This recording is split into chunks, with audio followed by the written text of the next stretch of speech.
حضرت ابو بکر صدیق. میں نے کہا یہ محبت کی جنگ ہوتی ہے نا. حضرت علی کے ایک بھائی تھے جناب عقیل. جناب عقیل وہ جب انہوں نے کلمہ پڑھا تو نبی پاک کے بڑا قریب رہنے لگے، اور میرے نبی کریم صلی اللہ علیہ وسلم بھی ان سے بڑا پیار کرتے. حضور فرماتے تیرا کلمہ پڑھنے کی مجھے ڈبل خوشی ہوئی ہے. یا رسول اللہ کس طرح؟ فرمایا ایک میرا تو صحابی بنا ہے، دوسرا تو میرا بھائی تھا مسلمان ہو گیا ہے. حضور بڑا پیار کرتے. اب یہ محبت جو ہوتی ہے نا، اس میں دوڑ بھی لگتی ہے اور یہ بری نہیں ہوتی، یہ دوڑ بڑی اچھی ہوتی ہے. حضرت عقیل اب قریب رہنے لگے. میں نے عرض کیا کہ نبی پاک اپنے ذاتی کام حضرت صدیق اکبر کو بتاتے تھے. گھوڑے کی تیاری کر، فلاں کام کرنا ہے، سیدہ فاطمہ کی شادی کرنی، ہر معاملے میں سیدنا صدیق اکبر پیش تھے.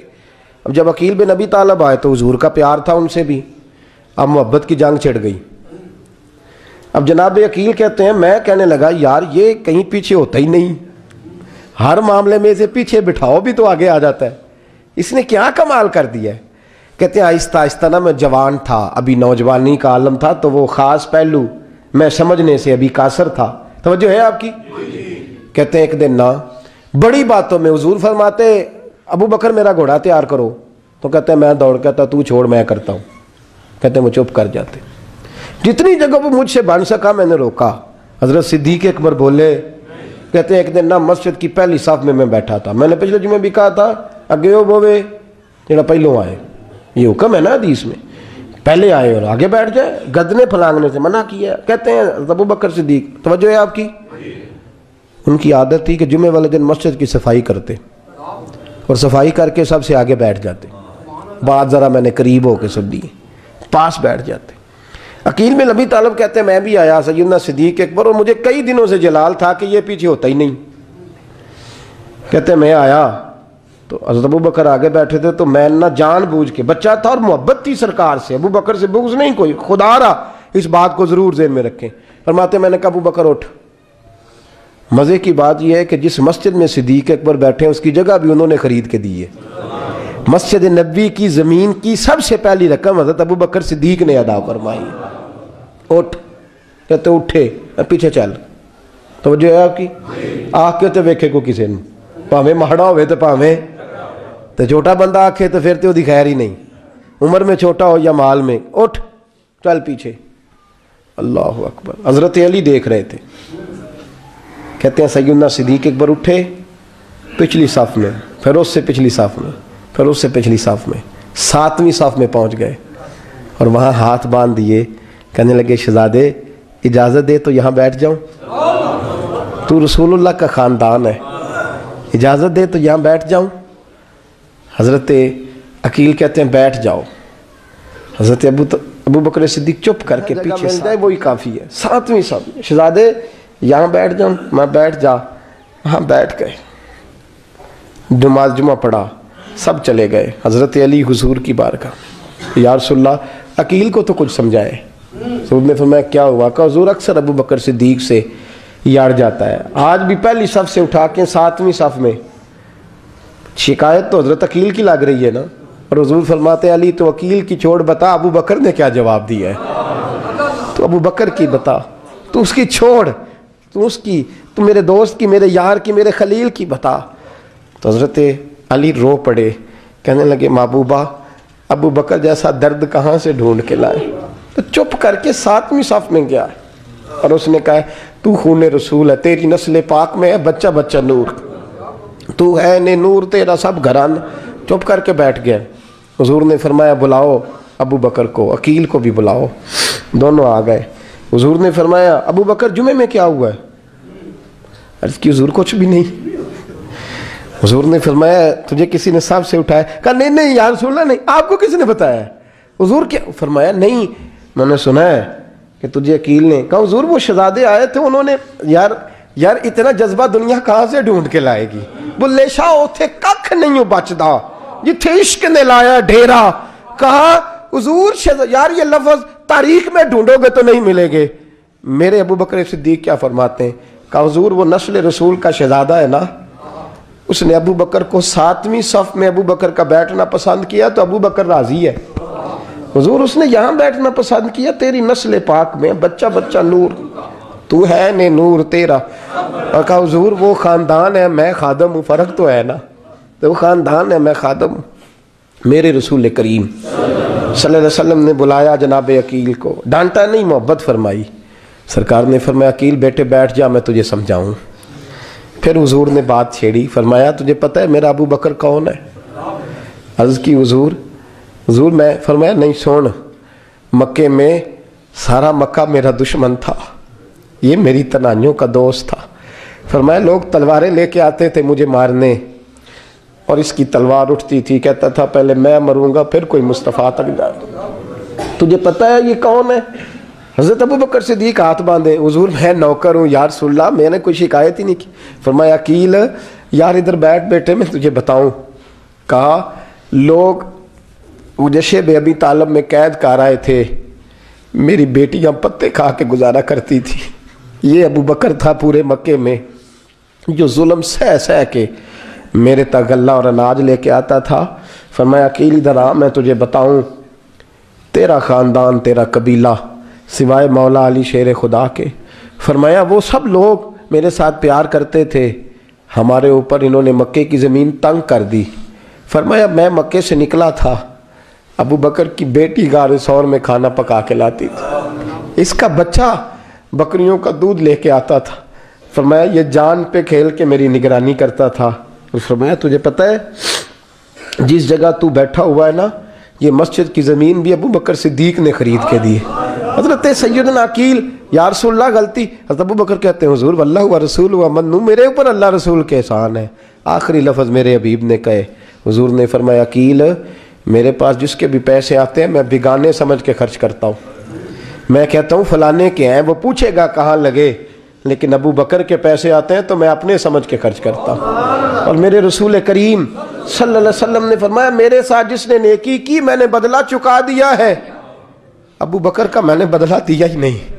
قیامت کے دن جب سب جنت میں جانے لگیں گے تو میں اس کا بازو تھام کے اللہ کی بارگاہ میں لے جاؤں اور میں کہوں گا یا اللہ میرے مولا، کلمہ پڑھنے سے لے کر غار تک، غار سے بدر تک، بدر سے احد، حنین، خندق، تبوک اور مزار تک، یا اللہ اس کی بڑی نیکیاں ہیں، اسے تو ہی بدلہ عطا فرما۔ میرے دوستو یہ رنگ حضرت سیدنا صدیق اکبر، بس وہ اقبال نے کہا کہ صدیق کے لیے ہے خدا کا رسول اور اس سے آگے پیچھے کچھ نہیں۔ یہ جو ماننے کا انداز ہے نا، یہ دیکھیے نا، حضرت ابو بکر صدیق، بڑی دفعہ آپ نے بات سنی ہے لیکن اس بات کی لذت بڑی شاندار ہے۔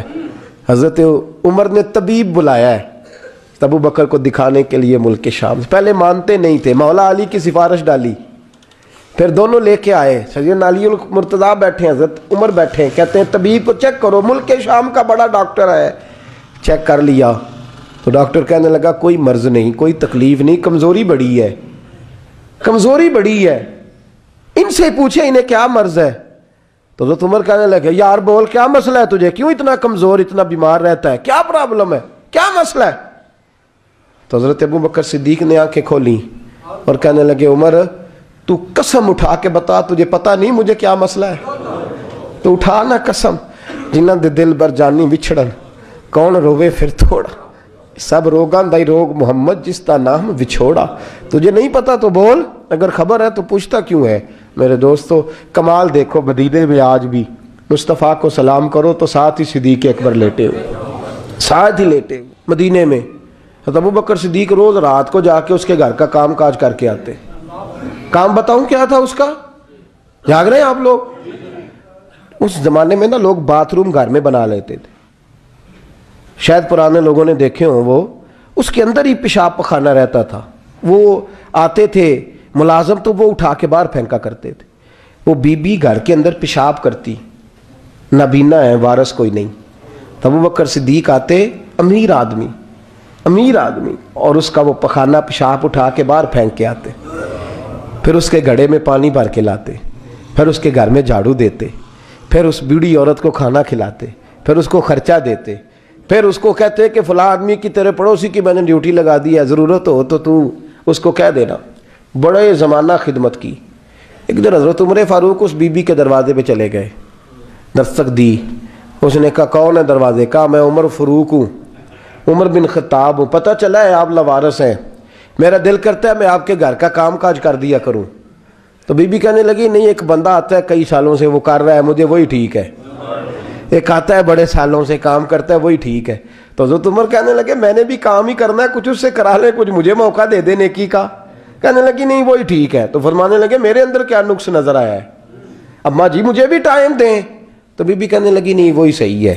حضرت عمر جذباتی آدمی تھے، جلالی آدمی تھے، کہنے لگے میں نے کہا نہیں مجھے بتاؤ میں کیوں نہیں کر سکتا۔ تو بوڑھی اماں کہنے لگی تجھ میں اور اس میں فرق ہی بڑا ہے۔ کہا وہ کیوں؟ کہنے لگے اتنے سال ہو گئے اسے آتے ہوئے، اتنے سال، تو پہلے دن آیا ہے اور آتے کہہ رہا ہے میں عمر بن خطاب ہوں، اپنا نام بتا رہا ہے، سالوں ہو گئے میں روز پوچھتی ہوں تیرا نام کیا ہے، وہ بتاتا ہی نہیں۔ وہ کہتا ہے اماں میں کام صحیح کرتا ہوں تو نام کو چھوڑو، نام بتا کے کیا کرنا ہے۔ فرمایا یہ تھوڑا فرق ہے، اس نے اتنے سالوں میں نام نہیں بتایا اور تو پہلے دن ہی آگے کہہ رہا عمر بن خطاب ہوں، تو ابا جی کا بھی نام بتا رہا ہے، میں نے نہیں کام کرانا، مجھے وہی صحیح ہے۔ نام نہیں بتاتا، نوکری پوری کر جاتا ہے۔ حضرت سیدنا عمر فاروق فرماتے ہیں میں تہجد کے وقت جھاڑیوں میں چھپ کے بیٹھ گیا، کہتے ہیں مسجد نبی سے وہ شخص نکلا، چہرے پہ نقاب، پیروں سے ننگا، اور میں نے اس شخص کو خرامہ خرامہ اس بوڑھی عورت کے گھر کے قریب جاتے دیکھا، تو پیچھے سے جا کے میں نے کہا او مسافر چہرہ تو دکھا۔ تو کہتے ہیں چہرہ اٹھایا تو ابو بکر صدیق تھے، صدیق اکبر تھے۔ حضرت عمر فاروق فرماتے ہیں میں نے کہا تو جوتی کو اتار کے آتا ہے؟ تو کہنے لگے جوتی سے جب چلتا ہوں تو پیروں میں آواز پیدا ہوتی ہے، جوتے کی وجہ سے، پڑوسیوں کو تکلیف دینے کا مقصد تو کوئی نہیں نا۔ اور فرمایا جب جوتوں سے آواز پیدا ہوگی تو گلی محلے والے پوچھیں گے ابو بکر کدھر جا رہا ہے، تو میں نیکی کسی کو بتانا نہیں چاہتا۔ تو فرمایا ابو بکر کب سے آ رہے ہو؟ فرمایا چھوڑ عمر، بس دعا کر رب میرا آنا قبول فرما لے، تو دعا کر سرکار کی بارگاہ میں حاضری صحیح لگتا ہے، چھوڑ میں کب سے آ رہا ہوں، کس وقت سے آ رہا ہوں، اس مسئلے کو چھوڑ، تو یہ دیکھ پانی پر نسویلیاں رنگا رنگ کڑے پریا اس دا جانیے جس دا توڑ چڑھے۔ یہ بات آپ نے درجنوں بار سنی ہے، لیکن اس پر غور تو کرو میرے دوستو کہ حضرت عمر فاروق فرماتے ہیں جن دنوں تبوک کے لیے میرے نبی نے اعلان فرمایا میرے حالات اچھے تھے، ابو بکر کے اچھے نہیں تھے، مالی حالات کمزور تھے، کچھ مسائل تھے، میرے اچھے تھے۔ میری سرکار نے اعلان فرمایا کہ پیسے دو، فرماتے ہیں چونکہ میرے حالات بھی اچھے تھے تو میں نے کہا اس دفعہ پہلا نمبر میرا ہی ہوگا۔ فرماتے ہیں آدھا مال گھر کا، یہ بھی بڑی دلیری ہے۔ کتنا؟ بولیے اتنے تے ابے نو نہیں دس دے ساڑھے کو پیسے کنے نے، کہتے ابا جی مانگنا لین، والد صاحب کو نہیں بتاتے، ہماری جیب بکھری ہوتی ہے، ایسے ہی نانا کو مانگی نانا لے۔ آدھا مال حضرت عمر فاروق فرماتے ہیں آدھا مال میں نے بانٹ کے حضور کی بارگاہ میں، اور ساتھ میرا ارادہ ہے کہ ابو بکر آج میں نہیں تجھے آگے گزرنے دیتا۔ فرماتے ہیں مال پیش کیا، تھوڑی دیر گزری تو ابو بکر بھی آ گئے، اور منظر کیا ہے؟ کہتے ہیں انہوں نے قمیض پہنی ہوئی ہے بوریے کی، سر پہ ٹوپی کوئی نہیں، پیروں میں جوتا کوئی نہیں، سر میں ٹوپی کوئی نہیں، پیروں میں جوتا کوئی نہیں۔ کہتے ہیں ابو بکر صدیق آئے، سب کا مال آیا، مصطفیٰ کی بھی اتنی توجہ نہیں تھی، پر جب ابو بکر آئے تو میں نے مصطفیٰ کریم کے انداز بھی بدلے ہوئے دیکھے، اس شخص کے آنے پر بدلے ہوئے دیکھے۔ فرماتے ہیں میرے رسول پاک کے سامنے ہر چیز ابو بکر نے قدموں میں ڈھیر کر دی، اور ڈھیر کر کے نا چیزیں رکھ کے تو فٹافٹ پچھلی سائیڈ پہ، کسی کو پتہ نہ چل جائے، پچھلی سائیڈ پہ حضور کے۔ تو حضور نے فرمایا ابو بکر سامنے آنا، گھر کیا چھوڑ کے آیا ہے؟ فرمایا ہر چیز، پیچھے بیٹھ گئے۔ تو محبوب نے بازو تھام کے آگے کیا، فرمایا کیا چھوڑ کے آیا گھر؟ یہ اس بات پہ بات آپ نے پہلے بھی سنی ہے، لیکن ان لفظوں پہ غور کرو۔ ابو بکر نے یہ نہیں کہا حضور کچھ بھی نہیں میں سارا کچھ لے، یہ لفظ کہا ہی نہیں۔ اللہ کرے ہمیں اس عقیدے کو سمجھیں، اس نظریے کو۔ یہ ترمذی اور مشکات دونوں میں یہ لفظ موجود ہے۔ یہ نہیں کہا حضور کچھ بھی نہیں سارا کچھ لے آیا ہوں، یہ نہیں فرمایا۔ حضور نے فرمایا ابو بکر کیا چھوڑ کے آئے ہو گھر؟ توجہ ہے آپ کی؟ لفظ دیکھیں، کہا ما ابقیت اللہ و رسولہ، یا رسول اللہ گھر میں خدا کو بھی چھوڑ آیا ہوں، محمد مصطفیٰ کو بھی چھوڑ آیا ہوں۔ یہ لفظ ہے سیاستہ کے۔ اقبال کہتے ہیں پروانے کو شمع بلبل کو پھول، بس اس بس کو سمجھنا، پروانے کو شمع بلبل کو پھول، بس صدیق کے لیے ہے خدا کا رسول اور بس۔